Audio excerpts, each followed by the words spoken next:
Hello, Guitar Smarts fans. Before you check out this podcast, I want to make you aware of a cool new place where you can interact with other Guitar Smarts listeners. It's a Facebook group called the Guitar Geek Hangout. That's where we hang out and talk about all things guitar. So, if you like the Guitar Smarts podcast, come and chat with Kiran and myself over in the Guitar Geek Hangout on Facebook. Maybe check out some pre-podcast clips and even get involved in asking and answering lots of questions from the other page dwellers.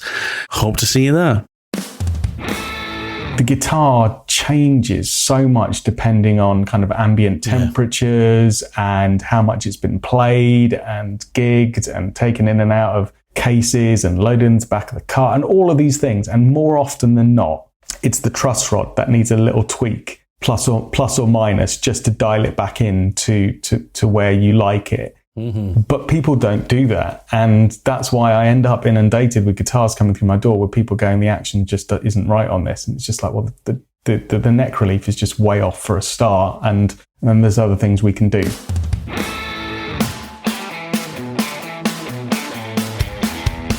Greetings, welcome back to the Guitar Smarts podcast. Remember, if you're an everyday gigging guitarist, this is the podcast for you and maybe your friends too, so please tell them about us. It's great to be back doing the podcast this week. Kiran and I have a good catch-up following recent gigs that we had. If you remember from the last episode, Kiran brought us up to date on some new pedals he was gifted at Christmas. He's now built his new pedal board and he gives us a really good report on how he's developed his latest rig. I also have some rig news following my first gig of the year. You all know that I prefer to use a modelling based setup with a Helix rather than a traditional guitar amp, but that may change ever so slightly. Listen in to find out. Finally, the main meat of the show today is part one of a deep dive into guitar action setup. Probably the most important aspect of guitar setup to get right is the action, the distance between the strings and the frets. Further away generally makes for poor playability unless you play slide, or depending on your preference. This week, Kiran walks us through how to get to know your truss rod and what adjustments and measurements you should make and take to improve your action. Housekeeping. Remember to like and subscribe to this podcast on your preferred podcast app. This way you won't miss the next show. Use the LinkTree in the description of this show as well to get to our Buy Me a Coffee page, links to some of our Spotify playlists, social media pages, especially the Guitar Geek Hangout page on Facebook, where you can interact with Kiran, myself, and many other guitar nerds just like us. If you really want to support us, use the links in the LinkTree to leave us a rating or a review. This is the best way to support us and help us to grow. And more importantly, it costs you nothing but a little bit of time. Anyway, have a great couple of weeks. Remember, if you have any comments or requests for the show, you can reach out to us through our social media pages. That's about enough from me. Let's get to it. Kiran, my old mate, it's been a while. We haven't recorded for a few weeks, have we? I know, we've been doing work and all that kind of other stuff that takes us away from this. Yeah. Travelling about, all kinds of things. Yeah. It's good though. It's good to see you, mate. You keeping well? Yeah, I'm keeping really well, thank you. Been a busy few weeks. It feels like everybody played their guitars over Christmas and then realised that they needed them set up. So my phone has literally been going crazy with people going, can you set my guitar up? Can you set my guitar up? And so that's been good. I've had half a dozen guitars through the door this week, just churning them out. So that's been good fun. And then had the first gig of the year with my band last weekend, which was really good fun. Felt good to blow the cobwebs off, and it was a good gig, and my tone was just as I wanted it. I was trying out some new pedals as well, and it just felt good. It was good. It was a good gig. Really enjoyed it. That's fantastic, dude. Yeah. How about you? Excuse me. Yeah. Similar to you, actually. Yeah, first gig of the year. This weekend just gone. And first gig for a while as well, so it really felt great to kind of get out and play loud and blow the cobwebs off. And it was good fun as well, because it wasn't like a formal gig or a pub gig or anything like that. It was a group of friends who we play together fairly regularly, a few times through the year. And we kind of go out as a band called Porn Star Martini, but it's really just like, like college friends, from back in the day. And nice. We just get together and just play, generally for the odd gig here and there. And it was the drummer's sister's 40th birthday party that we played for. And it was a pretty nice party, but like fairly, laid back. So it was good fun, just really relaxed and stuff. So it was really nice to get out and play. But I did have a rig realization whilst I was there, which we'll come to later on. But it's to do with the FR thing with modelling. It's to do with the speaker setup. Yeah. But that was inevitable. Actually, I think it was. I'll speak about it later. But yeah, that gig was great. The beginning to the new year has been fantastic, but it's just been so busy work wise. And I'm already looking forward to having a break. Got like a week away planned in April. I can't wait for it already. It's just It's just been such a hectic start to the year. But saying that I kind of want the winter to come and go. Not that we should kind of while away the time and try and get it to pass too quickly. But at the same time, I kind of want it to be warm again. Yeah, man, it's freezing. It's freezing. There's nothing wrong with it. I know what you're saying. You don't want to wish your life away, but man, it is cold. And for those of you living in the UK or perhaps other countries as well, it costs a lot of money to turn your heating on in the UK right now. That's right. It's obscene, like beyond obscene. It's actually quite scary. So yeah. We're in our homes. It's raining and freezing outside, and we're all too scared to turn the heating on because otherwise we're literally just burning money. That's right. So yeah, definitely, I want some warmth. And like you, I've been. This is one of my favorite January jobs anyway. Is like scouring the internet for holidays and things to look forward to in the year and getting stuff booked in. But I mean, even that's a bit flipping depressing because the prices of everything is just shot up like astronomically. Like prices of airline flights, all of that have gone up significantly. So hey, tis what it is. First world problems, I guess, in some respect. But yeah, I'm done with the winter as well. I know. Had enough of it.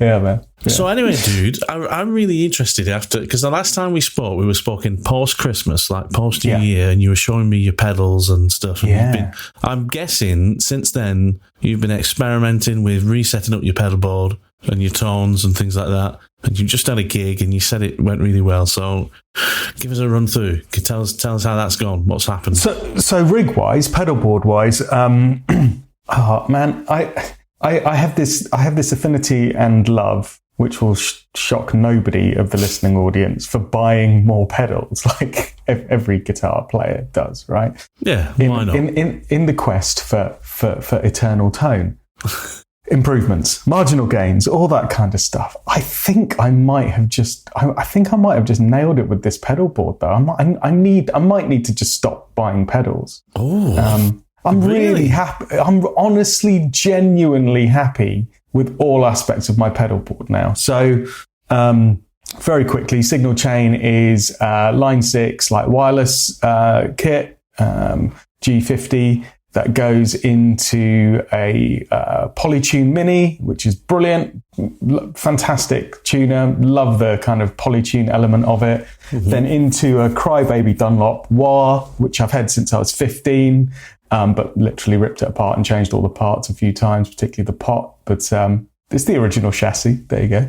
There you go. And then... just like, hang on, just got to stop you there. Are you saying that your wah pedal is the musical equivalent to Trigger's broom? It is.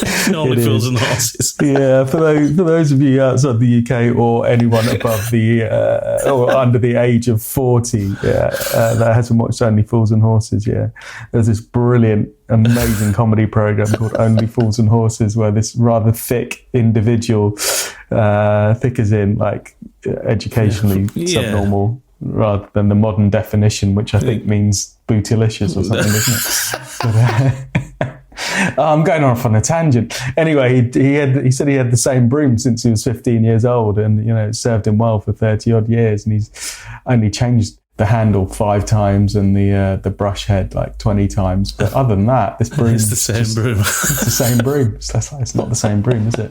Yeah, that's basically my wah pedal. That's okay. That's basically my wah pedal.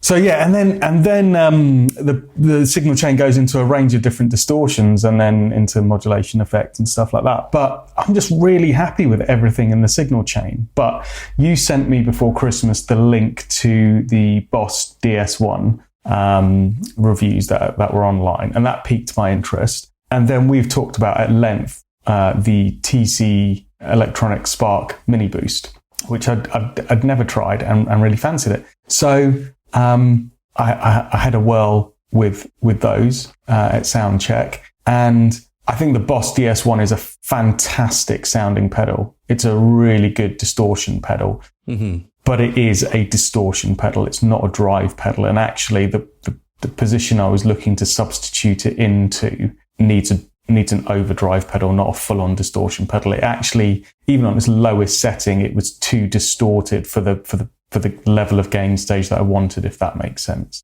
But it's a fantastic pedal. It's a great pedal. So that one didn't make it into the gig. And sitting in that position, which took me a while to get used to and get comfortable with, but it's that way huge STO overdrive. It's just once you get the settings right and you figure out how to use it with your guitar, because it is a very kind of it's a very distinctive sound, but it's just an awesome pedal, and it's got really great touch dynamics to it, and it's such a really great tone for so many songs in our set list.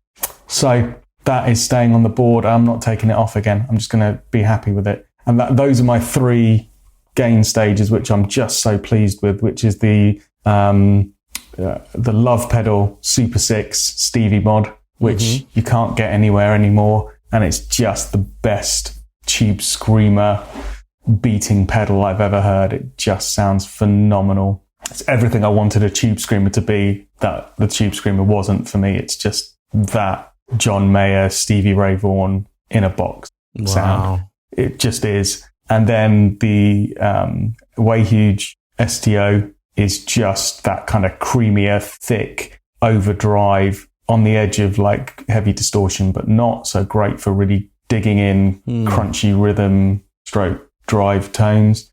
And then I've got my MXR Super Badass distortion, which is just like my JCM 800 Guns N' Roses Marshall tone in a box. And that just covers me for everything. It's brilliant. So are you like, to take me through your thought process are you stacking stuff as well during the gig, or have you got a pedal per sound kind of thing? So the DS1 has come off. I'm not using that. I tried it on there in place of the STO, but didn't ultimately get on with it. So my gain stage is basically clean Fender Blues Deluxe sound. I don't really use it because what I have as my first thing is my wish.com clone. Yeah.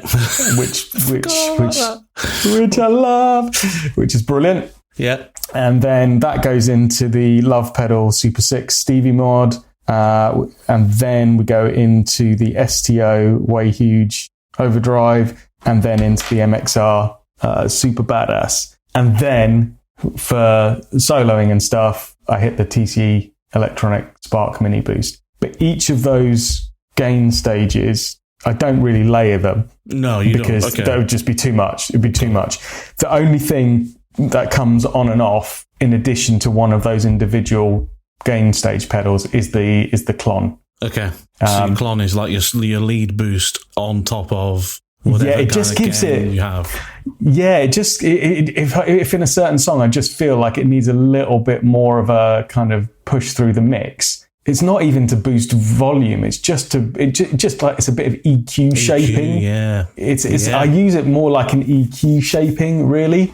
It adds obviously a little bit of hair to my clean sound. So when I just want a clean sound, all of those drive and distortion pedals are off, but the clon is on, and it just is basically a bit of clean, bit of EQ kind of thing going on, and it just creates a more fuller, clean sound. then if depending on if I want kind of crunch, dirty, and then really dirty, those pedals are turned on individually. And then if I feel like it just needs a little bit of a push through the mix for certain numbers, the clon just goes back on, and the clon just works with each of those beautifully to just enhance their natural qualities without changing. It doesn't change their quality at all. Yeah. That pedal still sounds like that individual pedal on the settings that I've got it on. It just gives it a little bit of more presence. Just helps it push through. So that's wonderful. And I think everyone loves using the clon like that, right? But for me, I've always loved a clon for like as if it's an overdrive. I've always liked the gain high on a clon. Interesting. Yeah, and it does sound great. Yeah, there was a point when I first bought it where you told me how you like to use it. So I tried it like that, and I was like, I love it like that as well. To the point, I don't know if you remember this, I said, maybe I need two of these. Like one that is set like that and one that's set like that. That's just madness. So yeah, anyway, I'm loving it. But the point is I didn't get on, it's not to say I didn't get on with the Boss DS1. It's a fantastic pedal, and I need to build a second board now. I've got enough spare pedals lying around from having got to this point where I can build quite easily another one or two pedal boards for I'm not sure what, but something. Sorry to interrupt this conversation. However, if you're a regular listener, then you should definitely come and join us on our Facebook group, The Guitar Geek Hangout. You can interact with other listeners of the show, engage in general chit-chat about guitars, music and pedals, or just share images of your guitar collection for everyone to look at. Regardless, it's the next place you should visit online, so go now and join the Guitar Geek Hangout on Facebook. Do it now before you carry on with the podcast. I'll wait here. Hey, welcome back. But basically, this board now, as I've got it, is that's it. Just I can't get any. I don't think I'll get any better than that. It's everything that I need. Awesome. Well, you could build a spur board. It could just be like you could get yourself like a little 40 quid pedal train nano, to get 3 or 4 pedals on, and quickly build yourself like a couple of gain stages, stick another tuner on there maybe, and a delay or something, whatever it is, just use a handful of what you've got and just take that to gigs too, just in case something catastrophic happens to your board as it is, and you kind of like, instead of spending a half a song trying to figure out what's wrong, you can just go, right, okay, just going to quickly chuck my spur pedal board down for the rest of this set and then, troubleshoot. But, it's just that's lavish, isn't it? That's lavish, isn't it? Yeah. Well, I've got to do something with these pedals because at the moment they're just sat on a shelf looking pretty, which is a crime. Or I've got to sell them and buy another guitar. There you go. That's something else to do. Just sell them. Something you could do. Do the old in and out rule. Yeah. But I tell you what, mate, that TC Electronic Spark Mini Boost. Yes. Oh, yes. You get it, right? You get it. Mm-hmm. I completely get it. There is so much available volume on it. Like I basically had it just cracked open. There's so much boost on it. Yeah. And you don't need much, but the tone of it is wonderful. It is really nice, isn't it? Oh, I loved my Mua Pure Boost. I still do. And something that the Mua Pure Boost has, which actually I think, that is really nice, and I did miss it a little bit on the TC Electronic, is it's got a bass and treble EQ as well as a overall level control to boost it for solos, but it's also got a gain function on the Pure Boost as well, which I had cracked open a little bit as well. So when I hit it for solos, it also just gave a little bit more hair to the solos, which really helped. Not to create a more distorted sound per se, but it just gave a little bit more compression and sustain on the solos. It's almost more for how it makes you feel when you're playing, almost, isn't it? Yeah. It feels different under the hands once you get that little bit of extra compression. Just to compress the signal a little bit more and made it sustain a little bit better, which was really nice. And as you say, can't tell it really in a tonal way, but you can feel it when you're holding a note or sustaining a note, which I'm missing on the TC Electronic Spark Mini Boost. But having said that, I think I'll just notch up the gain on the Klon a little bit further, and that'll compensate it. That the tone of the Spark Mini Boost and that momentary function is just, I'd never used it. I'd never used it before, and until the gig. Yeah. So I thought, am I going to get used to this? Am I going to be able to work it, or is it going to feel like I'm tap dancing? Yeah. No, it's just really intuitive. It's just such a simple piece of clever design. Just lean on it or don't lean on it. It's that's it. It's handy. It's almost like a volume pedal in a way that you just you just like toe down or heel down kind of thing. That's in a way, it. Isn't it? That's it. And because of where I've positioned it on the board, which is deliberately done the wiring so that this Spark Mini Boost is right at the bottom layer of the board and right on the corner. Mm-hmm. It makes it, I've strategically positioned it so I'm not having to reach over other pedals. It's literally just there on the corner of the board. So I can just catch it really nice and easily without having to think about it. And great. Well, but so that's my board. I'm happy with it. It's not changing. My rig is staying the same forevermore. This is the rig to end all rigs. That's it. I'm done. Stick a fork in me. I'm done. I need not buy any more pedals or gear. Nope. This is the board for 2023 and beyond. Well, I can't say the same thing. You went to a gig and then sent me a text saying, I'm changing my rig. Yeah, I am. What is it? Well, the rig, the gig was great, but I have been, whenever I've done a gig last year with the Helix, where I've been like on in-ears and it's been direct into the PA, I've been like, great, that's awesome.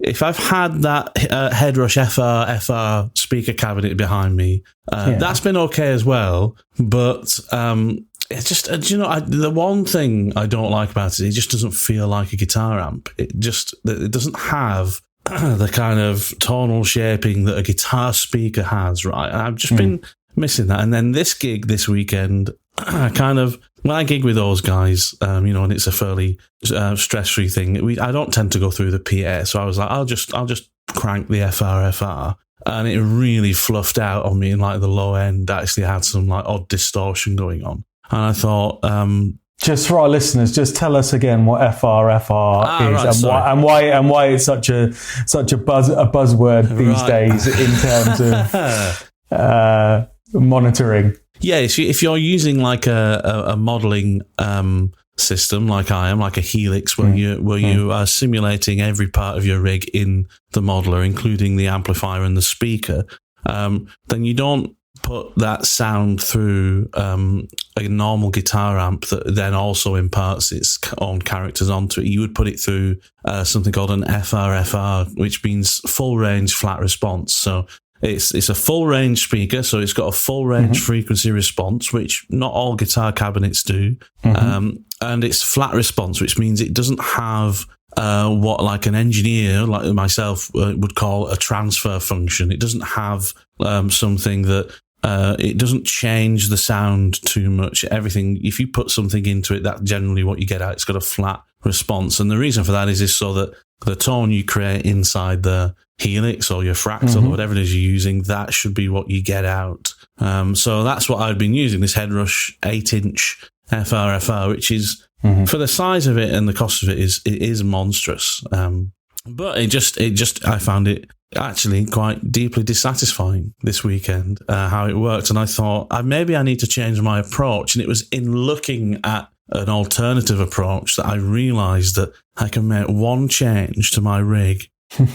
And the possibilities that it opens up is astounding, to the point where I've even done a PowerPoint presentation for you. Now, I'm not disappointed. So you just, again, for our listeners, you sent me this text after, well, first of all, you sent me a single sentence text this week that basically said, I'm changing my rig. Yeah. Which you knew would be like lighting the touch paper for me. It was just like knowing that you change your rig and have changed it significantly in the last 12 months. And I was like, I need to, what's happened? And I just texted you and said, is this because you've had a gig and something's happened? And you were like, yep. And so the fact that you've now done some homework to show me your idea excites me enormously, because this is either going to be complete genius or folly. Yeah, exactly that. But knowing you, it will be complete genius. I have no doubt. And I'm showing a slideshow to Kiran, but You've listeners made a can't see presentation this. for I've me. made a presentation for you, and I'm going to explain it as best as I can without taking up too much time. But what I'm showing Kiran here now is there's a diagram of what my existing rig is, okay? It's rig 1 and 2, okay? So I either go from my Helix into the Headrush FR, or for a lot of gigs, I'm going from my Helix into the PA, and then I'm getting back from the PA a monitor through in-ears, and that's usually rig 1 and 2, right? That's kind of what I did this weekend. The first set was just into the Headrush. It wasn't enough juice on the Headrush for the gig, so after the first set, we plugged into the PA and I monitored on the Headrush. So instead of the Headrush behind me, I had it in front of me, like a normal monitor, right? Yeah. Great. But this is the change I'm going to make. Just this simple change. Okay, I'm going to get rid of the FRFR, and I'm going to sell it, and with the money from that, I'm going to buy, providing it plays well enough, I'm going to try it out. I'm going to buy a Line 6 Catalyst 100 watt amplifier, because I can use it as an FRFR. I can go it straight in to the power amp in. Yep. And that way I can continue to do my same thing, but what I'm getting is a more amp-like sound, because I'm going through I'm going through a proper amplifier, and I'm going to get that kind of directionality you get from a guitar amp speaker behind me. It's not going to fluff out in the low end or anything like that. It's going to be a better feel, but I can still do the same thing. But that's not the only thing I can do. Okay. Your Helix must be doing something with the Catalyst as well, right? Did they pair up in some way to create magic, or? Just you wait. Okay.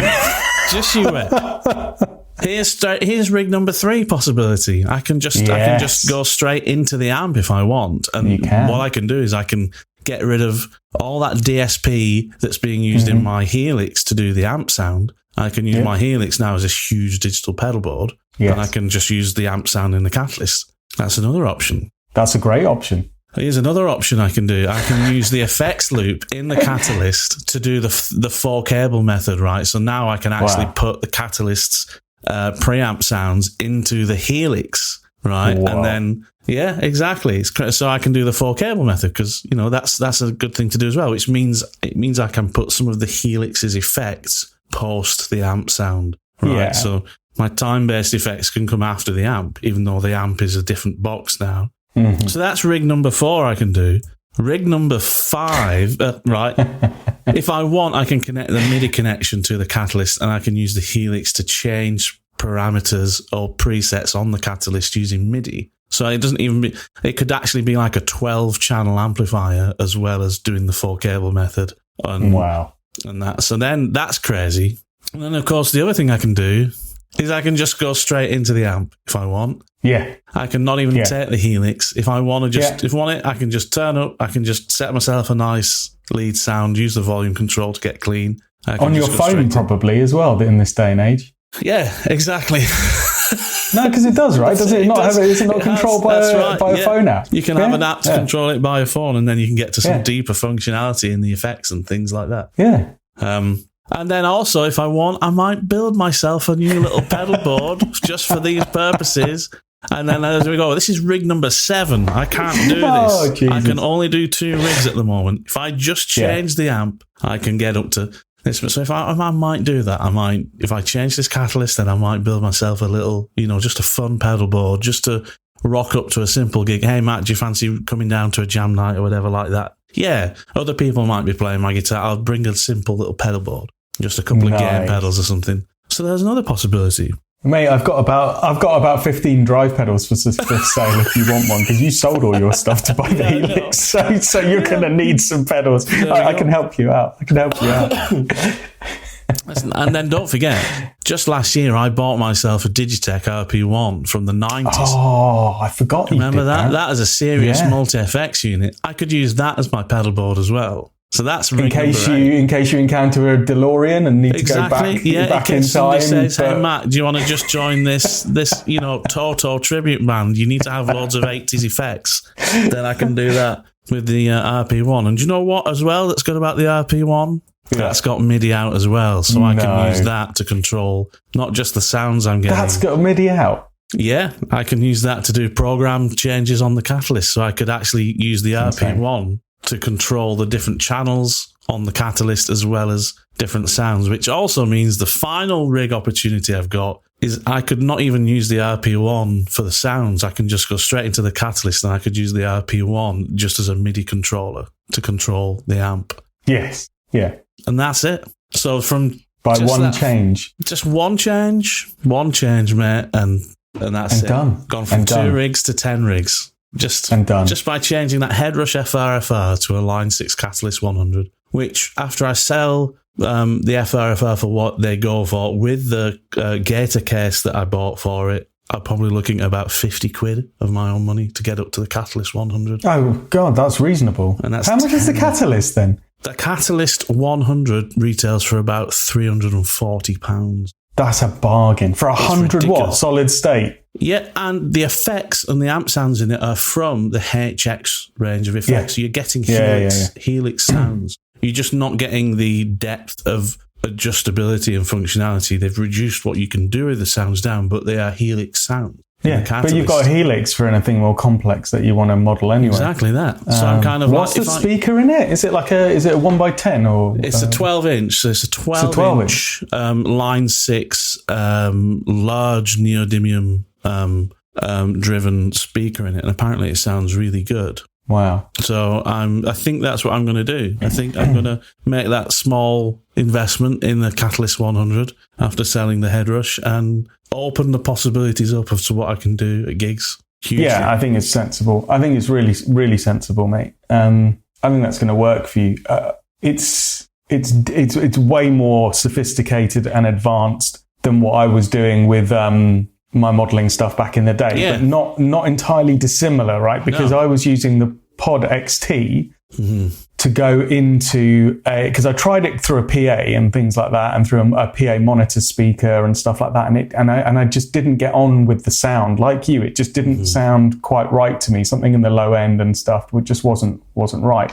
So I used to run my Pod XT Line 6 modeling floorboard into the power amp section of a Marshall 100 watt solid state amp. So bypassed all the preamp and just went straight into the effects return. And that I found gave me the sound that I wanted, because it was everything coming from the pedal board that I'm modeling in the right way, but just the frequency response of that amp and having all that grunt of a 100 watt power amp, but in a guitar cab. Was great, and that I found worked really well. So I've no doubt that will be better than for sure. I think that's the Headrush. That's what I'm thinking. I mean, like I said, last year gigs where I'd done my part through the Helix straight into the PA and monitoring on in-ears. It was just perfect, because previously that experience was really poor because of the miking up of my old system. And sound engineers not spending enough time getting things sounding right, and then not having enough time myself to tweak my pedal board and stuff like that. That was why I moved to the Helix, because I could tweak at home on headphones and just be happy that I could turn up to a gig and then that perfect sound that I'd set up would be recreated. I don't have to worry too much about spending time tweaking, especially when it's all the gigs I had were weddings and you've got 5 minutes to sound check, no time at all to play at any volume. But it's just kind of like, well, I got the FRFR for the sake of when I need to use it as an amp and not through a PA. That's why I bought that, when I need high volume monitoring or I need to output at a high volume for front of house purposes. I guess after a year of using it now and having enough occasions to do that, it just didn't cut the mustard. I want a more amp-like system that I can, like you did when you were using your modeling stuff. You wanted a decent guitar amp style setup with a lot of grunt in the power amp and all that guitar amp and guitar speaker directionality that you get from, you don't get from a PA speaker that's got a much wider dispersion and a much, wider frequency response. So that's what's driven this. And it's only after I've kind of gone kind of, I think that's what I'm going to do. But what other possibilities is there, that I've realized how many of these different rig possibilities there are, I mean, and the other key thing as well is, if my Helix on the floor decides to, shit itself and And it just, all of a sudden in the gig, I've got no guitar sound. I can plug straight into the Catalyst. I could get through a gig by just going, then I can go straight into my amp, just like you might do if your pedal board breaks. And at the moment, I can't do that. If my Helix goes down, I'm out of a guitar sound. That's it. So there's that element to it as well. But anyway, there we go. That's my rig change, dude. I think it's genius. And as you said, if it's going to cost you 50 quid to have all those additional benefits sonically and flexibility wise, plus it's going to satisfy your need to tinker and play with different options for the rest of 2023, you're going to have so much fun experimenting with those different configurations. Absolutely. That's great. I might even, take the Helix and the Digitech RP one out and have like this double width set of, 24 different pedals to press, like I'm John Mayer with his Bradshaw system or something like that. Get two catalysts, one each side. That's such a great idea. Go stereo. That's the only thing. The Catalyst isn't stereo. It doesn't have a stereo power amp pin. No. One day. No, just get an extension card and take two outputs out of the headrush, the Helix. Yeah. Anyway, dude, we need to move on to the main subject of the day, because you've prepared something for us. Well, I think this actually, as I've kind of started thinking about it and how to talk about it, I think this probably needs to be in at least 2, if not 3 parts. Okay. So maybe we'll do this over the next few episodes. Okay. Because having been inundated with setups for guitars in the last couple of weeks, and because previously we did the 8 basic maintenance steps, right, for your guitar that everyone should know, we kind of stopped there and didn't go into some more intermediate kind of steps that people could be doing to improve their guitar. Yeah. And the setups that I'm doing on people's guitars vary vastly, but by and large, for most people, it's all the 8 steps plus being able to really dial in the playing action on a guitar to make it feel and play just as good as it can possibly be. And we thought it would be great to be able to talk to our audience about getting their action right on their guitar and being comfortable on the guitar and having your guitar play as good as it can possibly play. So I would say once you've gone through our back catalogue and listened to the 8 steps episode, which was one of the first episodes we ever did, right? But once you've listened to that and done all of those things to your guitar, then I think the next things that I'm going to talk to you about from a setup perspective will really help you take your guitar setup to that level where you just go, this feels great to play now. That's what I want people to have when they have a properly set up guitar. And I think it's not too difficult to do yourself. So that's what we're going to do. So, I mean, there's nothing more frustrating, as I said, than having a guitar not playing right. But I think there are three what I would call intermediate steps to dial in your action. So what I propose, Matt, is, because I think it's going to be too much to talk about in this episode in itself, is I reckon we'll get started on step 1 today, and people can go away and try that in of itself. Yeah. And it will already make a difference to their guitar. And then next episode we'll cover step 2, and then the episode after that we'll cover step 3. So over the next 3 episodes, by taking each of these little tips away to dial in your action, by the end of it, you will have a fantastic playing guitar and new set of skills that will enable you to hopefully dial in any guitar action, really. So that's the plan. Imagine that. Yeah, and I'm gonna challenge you to take away these steps and give them a go. So, okay, brilliant. The 3 steps that we're going to cover over the next 3 weeks to dial in your action. Number 1, ensuring that you've got the correct neck relief. Don't worry if you don't know what that means at the moment, but effectively that's step number 1, and we'll talk about that today. Step number 2 is getting the action or height correct of the bridge. Okay. Step 3 is making sure you've got the action and height of the strings correct at the nut. Got it. Okay. Yeah. Now I'm making an assumption everyone knows what bridge and nut mean, right? So so here's my question to you. Have you ever attempted to adjust those? Yeah, I have. And it makes sense, right? Because obviously you're talking about the things that the strings pass over, right? Yes. And, the nut and the bridge, the strings travel in a straight line between the nut and the bridge. So if you're trying to adjust the action, it makes sense that you would want to adjust the height and positioning of those two items. Yeah. And then you mentioned the relief. So I'm going to try and, advocate here for our listener and make a guess at the relief. So the relief is to do with the curvature of the neck, right? Exactly. So if you're adding relief, you are creating more curve. Is that right? Correct. Okay. Correct. Yeah. And if you're creating more curve, if you think of it like a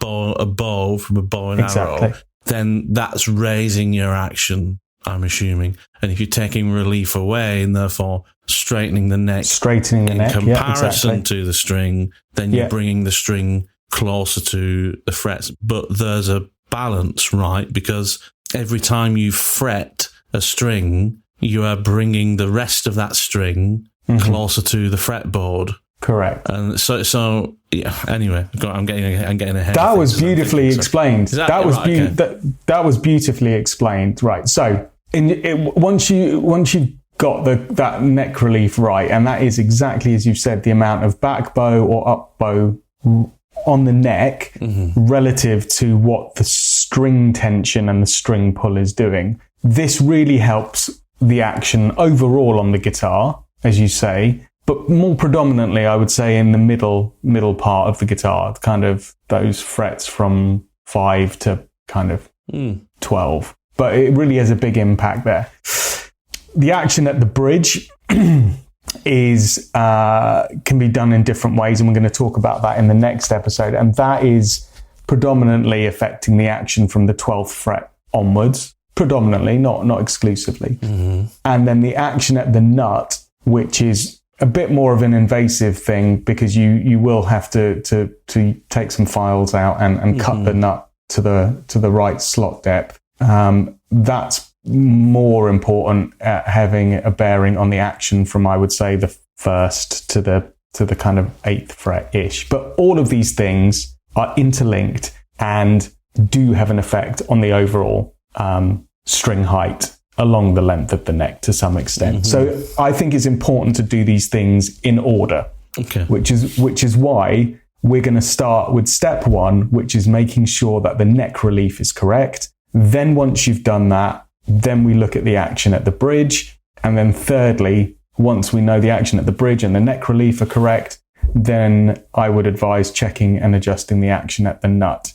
And once you've gone through those 3 steps in order, then you should have your guitar dialed in. So today, mate, we are going to start with the truss rod and adjusting the neck relief. And effectively that rod within the neck and adjusting the truss rod controls the amount of straightness, for want of a better term, of the neck relative to how the strings are pulling on it. But it's something people get a little bit scared about because you hear kind of horror stories of, don't touch the truss rod.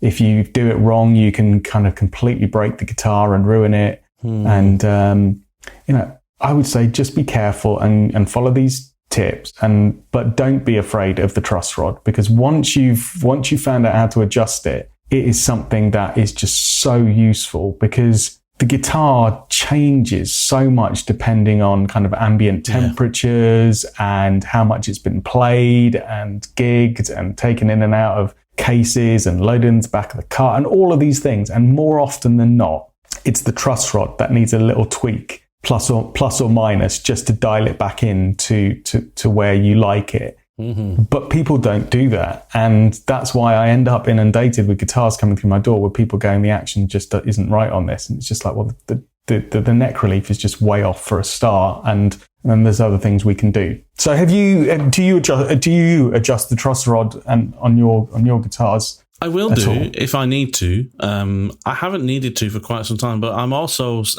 I'm quite accepting of the fact that my guitars aren't in the best kind of action. You know, they could all my guitars could have a better action. They could all be dialed in much better than they are, but I'm also kind of used to them in a particular way. Okay. I'm also one of those guitarists who I feel I play better if there's a little bit more of a fight in the guitar. And because that's, you can always try and get the best action you can for playability, but actually, it's sometimes I feel I play better if the guitar is a little bit of a fight to play. But one thing I will say is I think one of the reasons why some guitarists find it difficult to, or at least it can be intimidating to make adjustments to a truss rod is because I think the truss rod only requires really subtle changes. Yes. We're talking like quarter turns, and a half turn of a truss rod can be quite a drastic adjustment. Absolutely. But it can be you can make a half turn adjustment to a truss rod and be like,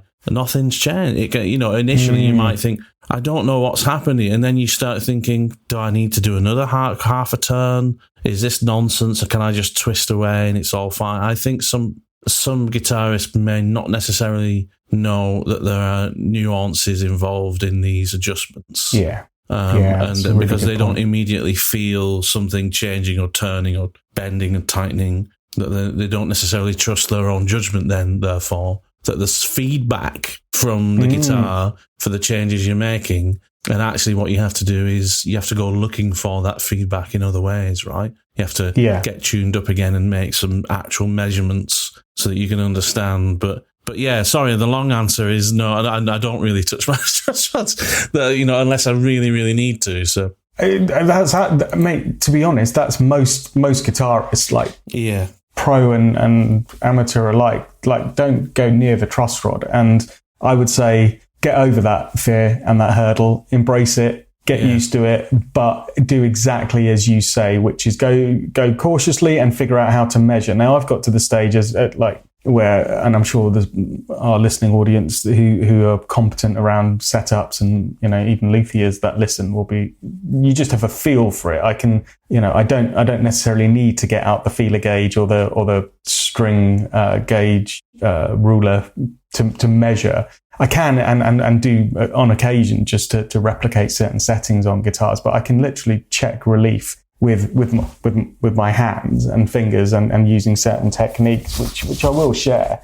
But I'll also, because this is for beginners trying to get comfortable with it, I'll also share how you do this in a more scientific way with measuring tools, very simple tools really that you'll need, so that when you make these small adjustments, if you're not completely au fait with knowing how to feel this stuff with your hands and fingers, you can measure it, and measuring devices will show you what you're doing with these adjustments, so you can see it as well as feel it, if that makes sense. Yeah, absolutely. Right. So in terms of tools, there's not that much you need really for this step of setting the relief right or in the neck, which is basically, as we've said, adjusting the truss rod. There's three basic things that you'll need. One is a capo, comes in useful. Okay. You don't have to have it, but it comes in useful. The correct adjustment implement for your truss rod normally comes with the guitar when you buy a guitar. It's normally an Allen key. Sometimes it's a screwdriver, and sometimes, like on the Gibson truss rods, it's like a little socket wrench.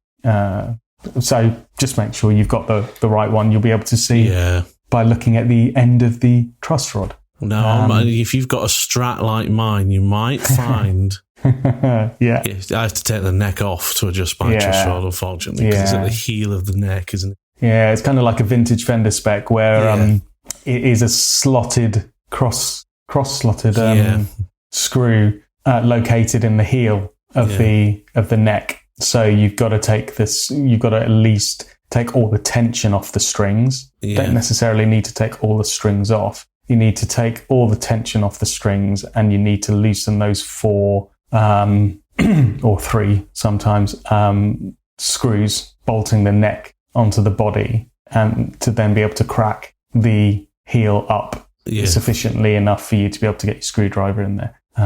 It's well worth the hassle though, so don't be put off if that's where your adjustment is. But I must say, from a guitar tech perspective, there's nothing that pleases me more when you see a guitar come through and it's got the headstock adjustment for the for the truss rod, or even more pleasing when you see something like what Music Man do, where they've got the adjuster on a little kind of slotted wheel. Yes. At the heel. It's like almost like a recessed out little cavity that's permanently exposed at the heel. So you don't even have to have the hassle of removing a truss rod cover at the headstock. No, that's it. So you would use your hex key or your Allen key or whatever as a lever instead of it being like turning it. Exactly. Yeah, that's a nice innovation. What a place. That's super smart. Ibanez do some really cool things on some of their guitars as well, where at the truss rod cover it's actually like on a little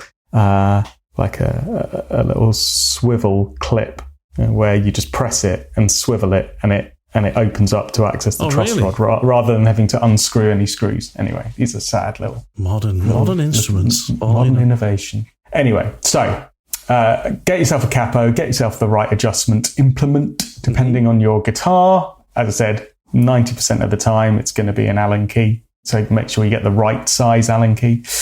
And if you want to measure accurately, and you're a fan of numbers, some people are, get yourself one of these action gauge rulers. Dunlop make them, StewMac make them.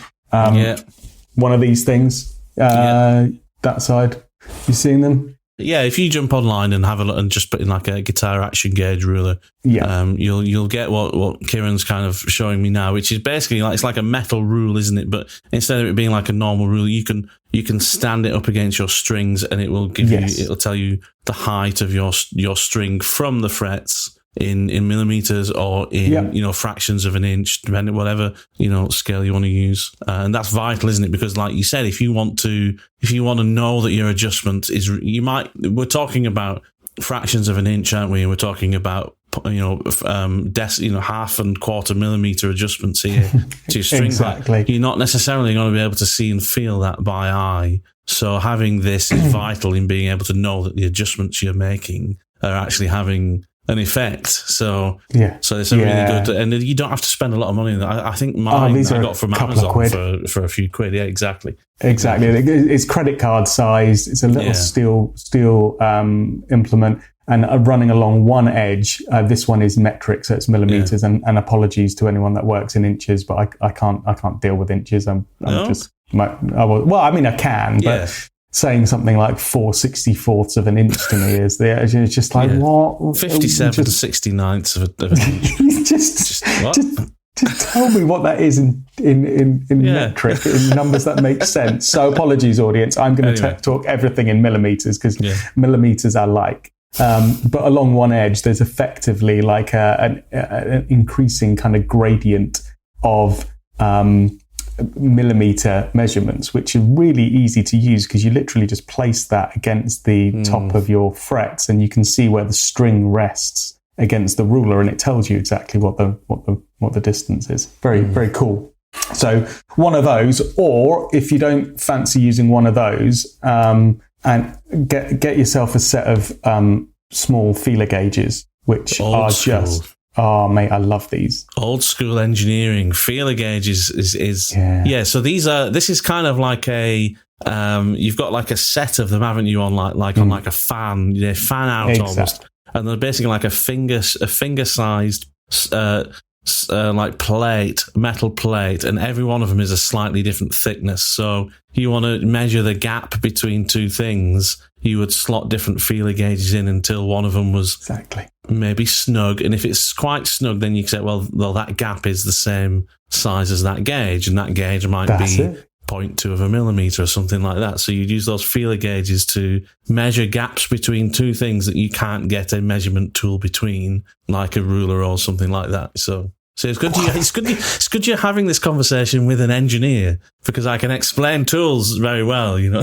not just an engineer, but the most eloquent engineer I've ever encountered in my life. That was just beautiful explanation. I can't better that, or even could have done anything close to that. So thank you. That's exactly what the feeler gauges are. So I got this set again off most of my tools I buy from StewMac, but some of those can be a bit pricey. But you don't have to buy everything off StewMac. As you said, Amazon has some very good stuff. Just read the reviews on it and make sure it's like decently manufactured. So I got this set of feeler gauges, and I've had it for ages. And it goes all the way from 0.88 of a millimeter at its thickest. At its thickest, 0.8. Its thickest is still less than a mil. Yeah, wow. Its thickest is less than a mil, all the way down to 0.04 of a millimeter. Wow. So, I mean, this one is like tinfoil. It's so thin. It's so thin, but brilliant. And everything in between. There's about, 100 in between. So you can get really into the whole measuring thing. Yeah. Right. Do you need any of these tools? No. I can accurately and happily set the neck relief and truss rod on your guitar using nothing more than my two hands and my eyes. And the way that you can do that is just by effectively pressing down on the first fret with your left hand, pressing down with your thumb on the, let's say, 15th fret with your right hand thumb, and then creating an arch with your arm and your index finger to press down around the 8th or 9th fret. Got it. Does that make sense? Yeah, I think so. So what I'm doing, I'm taking my guitar in my hands, in your playing hand, using my fretting hand to fret the string. Let's say it's the 6th string. I'm going to fret it at the first fret. Correct. And then I'm going to use the thumb on my right hand to fret the same string at the 15th fret. So the reason I'm doing that is to create a straight line from those two frets across the fretboard. Exactly. And then with the right hand, so I've got my thumb on the 15th fret, but my first finger or my index finger, I'm gonna try and stretch that over while my thumb's still there to be able to then tap on the string basically as far as I can. At what fret are you saying? Somewhere around the middle, 8th or 9th fret. So what I'm basically doing is using that finger to make sure that you should be able to hear like the string tap against the fret, shouldn't you? You should. You'll be able to visibly. So all of this is done while you're seated in your normal playing position. Got it. Okay. So guitar not on a bench or stood up or anything like that. Sit down in a chair comfortably as if you were in your playing position, and then carry out that as Matt's done. And what you're looking to do with your index finger is check the level of bounce at that 8th or 9th fret and see how big that gap is. Yeah. Right. And that will tell you how much relief there is in the neck. Now, that is if you don't want to buy any tools or just want to do a quick check and see. But for completeness, and if we're doing this properly and a bit more scientifically, the way to do it is put a capo on the first fret. So then that frees up that left hand nicely. That bit's done. You've got your capo all on your first fret and it's doing all of your strings in one go. Then all you need is your index finger to press down on, you can press down on the last fret on your fingerboard. Yeah. And that's done exactly what you nicely described, Matt, which is create a straight edge between the two effectively ends of the guitar, between those two frets.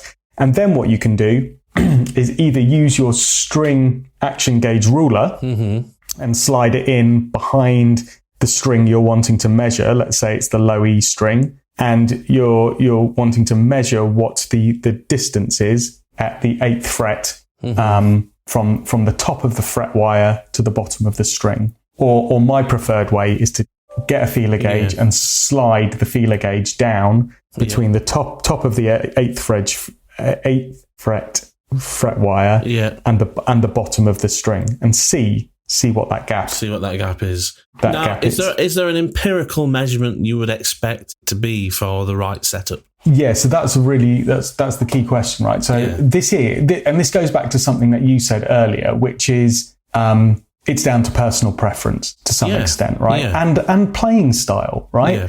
Somebody that strums the strings really hard and has an aggressive kind of right hand technique and strong left hand can arguably get away with a higher action and will need a higher action and more relief in the neck to allow for that string travel that is aggressive through their playing style. Otherwise, it's going to just buzz. Someone that's got a very light touch and a different playing style, say for example, I don't know, a shredder. Who wants to play, fast legato stuff, they're going to need less relief, and they're going to need those strings to be as close to the fingerboard as possible. Right. And they can get away with it because they're not going to be having buzzing because their playing style doesn't lend itself to that. And then you've got everything in between that, which is what feels comfortable in terms of what you like. And you described something really kind of it's like this thing that you can't quite articulate, but you'll know when you feel it, which is the right amount of fight back from the guitar that makes you dig into notes and express yourself in a way that is kind of emotive on the guitar, rather than it just feeling either too easy to play or too difficult and a struggle. There's this sweet spot, which is just being able to dig into it in the right way, which you talked about earlier. It's resistance, isn't it? It's like being on an exercise bike and you not having any kind of resistance set on it. You want there to be something that responds to you, and not that a good setup makes a guitar too easy to play. It's not like all of a sudden everyone can play a guitar if it's just set up superbly. Yeah. But certainly for things like blues and rock playing, it does feel different when the guitar just has a little bit slightly more of a difficulty level to it in terms of playing. You just got to try that a little bit harder to fret things. And also, it kind of feels different. Things kind of ring out slightly differently, I think, sometimes. Yes, when it's set up like that. But it's down to preference. And would you recommend then that if you don't know what those measurements should be, if you're a guitarist, you listen to this now and let's say, do you know what, my telly that I've got or whatever, my Strat, it's already set up how I like it. Well, maybe measure then what that setup is. And maybe go and do these things now to go, well, okay, this is already set up how I want it. But if I do these measurements that's Kiran telling me to do, then I can record what my other guitars should then feel like when I do these measurements to make sure this. For sure, that's a great idea. And oftentimes, if I get a guitar coming in and somebody says, say for example, the action is dialed into their preference, they'll say, I like the playing action on it. I like the way the action feels, but it needs a fret polish and a fret dress or whatever. I know I'm going to have to take the strings off, mess around with the frets, but before I do that, I'll measure the action and the relief and everything and make a note of it so I can put it back to what their preference was, not just what my preference would be. So replicating it and taking measurements and keeping a note of those is really useful. But what I would say is that the relief will probably vary from guitar to guitar. And it does kind of vary based on the radius of the fingerboard as to what, and without getting into all of that complexities of that,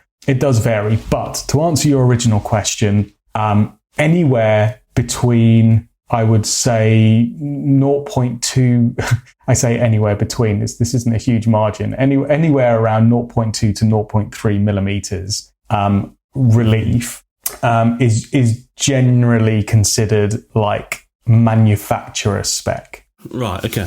Yeah. So I would say use that as your starting point. So that's what you're looking in terms of the feeler gauge measurement on that 8th fret. Correct. Once you've got the first fret and the last fret down or whatever. Now tell me, why don't we make relief measurements without doing that fretting? Why don't we just take a relief measurement with the string going from the nut to the bridge? Well, I mean, there is a kind of sense that you could do that, but what you're looking to do is measure the amount of like change in the board as it's moving. So what you need is a straight edge to measure that again, so you can see how the neck is moving relative to your starting point. And pressing down on each end of the string gives you that straight edge to then measure against. Got it. Right. So yeah, because I guess the problem is not necessarily the nut, but the bridge in that sense, isn't it? Because the bridge isn't part of the neck. So you could adjust the relief, and because the string's traveling past the neck and over the body of the guitar into the bridge, and the bridge might be a tremolo system, then actually that adjustment you make to the neck might mean that there's some kind of built-in relief that happens in the tremolo, and then you get a false measurement, really. So right, okay. True. So okay, I understand now. That was one of the things I kind of thought, why, as long as you're just doing a consistent, as long as you're measuring the same thing from one adjustment to another. But no, I get it now. It needs to be a straight edge that's purely isolated to the fingerboard itself, doesn't it? Exactly. Now, the measurements that I've said around 0.2 millimeters to 0.3 millimeters, that's kind of manufacturer spec. Please feel free to use and abuse those as a starting point, because I like a low action on my guitar, right?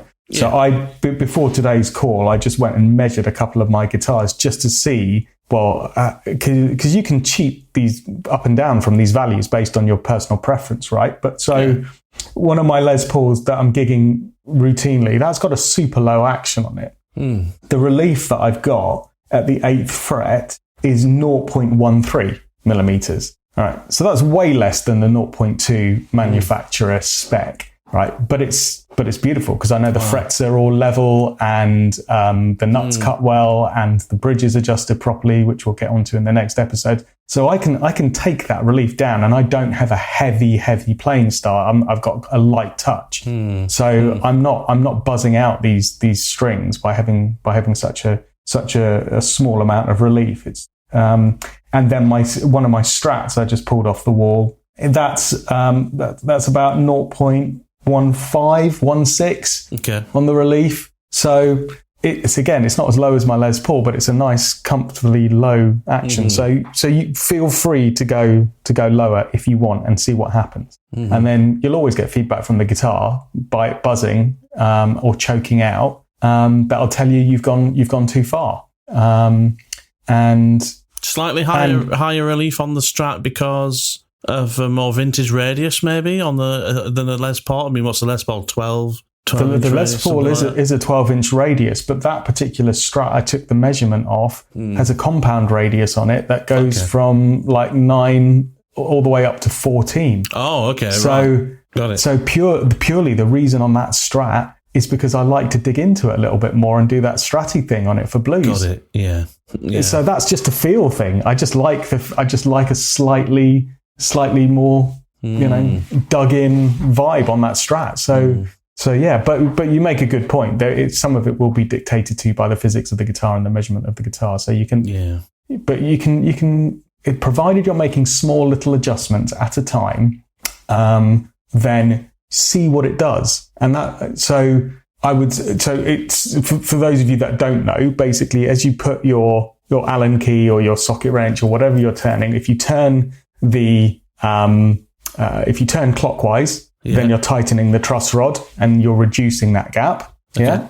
And if you're turning your wrench counterclockwise, you're loosening the truss rod and increasing the gap or the amount of relief. So you're putting more bend in. So loosening it puts more relief in, so more bend in the neck. Okay. So, yes, you're allowing the strings to take over more, right? Is that what it is? You got it. You're allowing the neck to react more to the string. Tightening it is pulling against the string and straightening it. And straightening it out. Exactly it. And if you've got no gap when you check the relief and there's no bounce, your neck is dead flat, or undesirably going into to back bow, which is not what you want, right? And you don't necessarily want no relief at all. You need a little bit, even if it's as low as some of the numbers I've quoted you on my guitars. So, as you said, little tips for adjusting the neck. Don't adjust too much at once. Turn the truss rod about a quarter of a turn at a time until you know how your truss rod's reacting.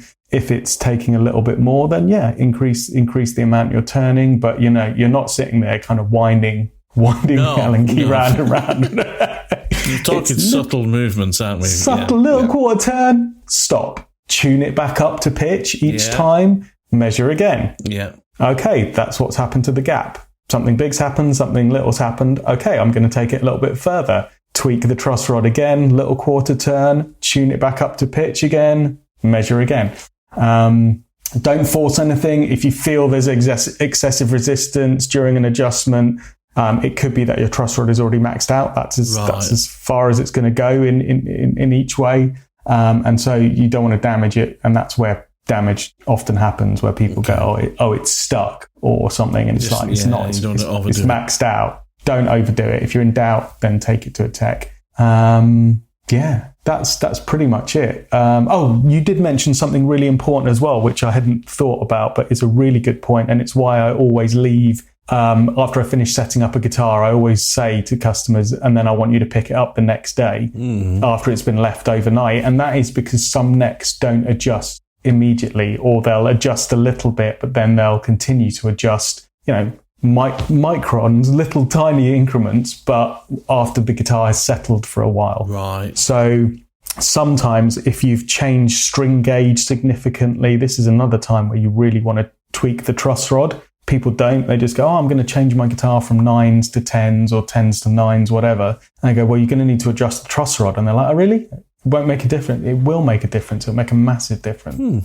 But sometimes you need to leave the guitar for overnight for that string change, or even the adjustments you've made to have the full realization on the neck. And that's pretty much it, mate. That's adjusting a truss rod. That's it. So in our journey then to absolutely maximize the setup of our guitar, what are we going to look at next on the next episode? Are we bridge and bridge and nut maybe, or?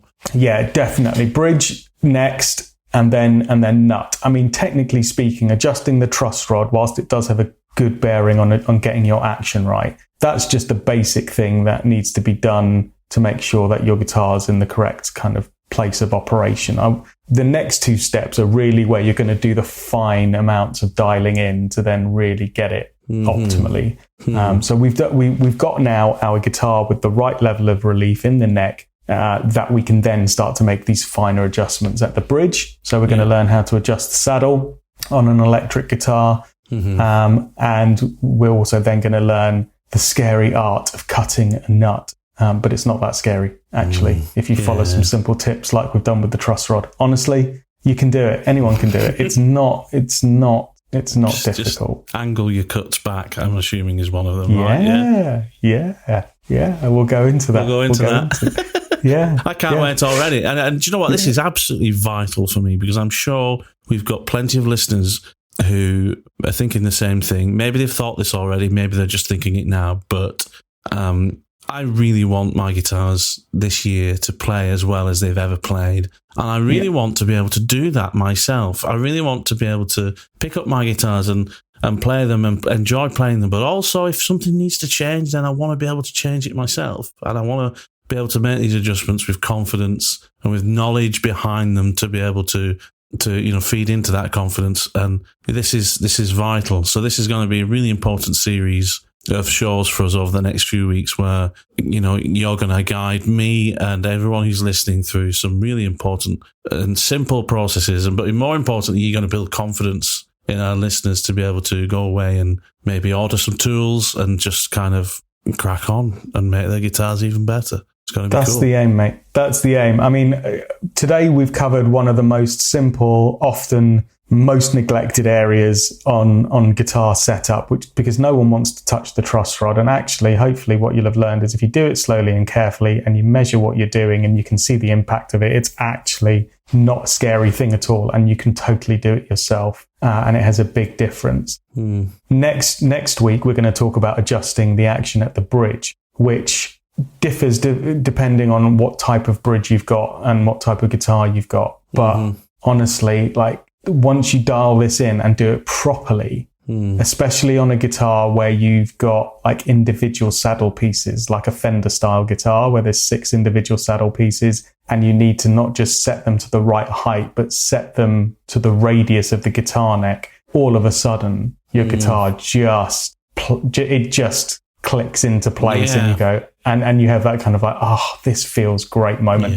And so often I see guitars come to me where somebody's even taken it to a tech, or somebody set it up for them, and they go, I like the action, it's quite a nice low action, and I look at it and go, the action, okay, if you like it, that's fine, but you do know that the radius hasn't been set on these saddles. They're basically just in a straight line. Yeah. And you just go, this can play so much better. And then you give it back to them and they go, wow, this just feels great. And you go, yeah, because it's not just about the height of the saddle, it's about how you set the right radius. It's a really good point, because you may be listening to this thinking, well, I love how my guitar plays already. Well, you never know. You might be playing a guitar that you would love twice as much if you just checked a few things. You might actually really enjoy playing a guitar that's set up badly. Maybe. You just got used to it that way because you've never had your guitar looked at, or that's just been your general experience the whole time you've been a guitarist. And you never know, your life might be transformed just by following a few simple setups. I'm going to make a bold statement, which is, unless your guitar's been to a really good guitar tech recently, it will invariably have left the guitar shop with the wrong radius set on the saddle if it's a Fender style guitar, and you are about to learn something next week which you can do yourself, which is really easy, that will just make your guitar play infinitely better with a couple of small tools. So we'll get into that next week. Awesome, can't wait for it. Well, mate, it's been such a pleasure catching up with you, because we haven't spoken for a few weeks, and this has been quite a big one, but excellent chat nonetheless, mate. And let's pick this up again next time we talk and carry on with this setup conversation. And Absolutely. I can't wait. Have a fantastic week, mate. Yeah, great to chat to you. All the best, mate. Take care of yourself. I'll speak to you next week. Cheers, pal. Bye. Bye. Thanks so much for listening. Once again, have a great new year. If you like what you hear, then remember there are 70 other episodes going back almost 2 years that you can check out, where we talk about all kinds of stuff like best budget guitar amps, we have a pub quiz, desert island guitar rigs, and the 8 steps to setting up your guitar the right way. Anyway, best wishes, have a great week, and see you next time on the Guitar Smarts podcast.